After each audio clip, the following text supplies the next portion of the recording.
Okay, so now I'll walk around of my train horns. I'll show you what they're like. I just installed them on my new vehicle. I put them right down to the roof. Installed them right this time, so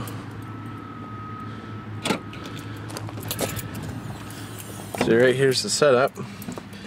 I got a compressor that kicks on via this pressure switch I installed.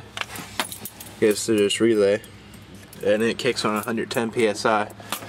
And I run these at 150, so we're around 110 psi. It kicks on, it keeps it filled up. Fills up pretty quick for a little DC compressor. Then I got my air valve, which goes straight from here to this valve that's actuated by the horn. I have it hooked up to the horn itself of the car. Then each individual line goes to each horn. So it's pretty sweet. So I got it hooked up to this horn right here, see? Right there.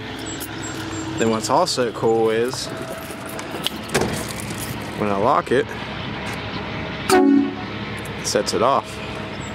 Then also when I hit panic, it sets that off too. So I got them installed. Now I'm waiting to get my Flowmaster on. Yeah, that's it for that. Thank you for watching.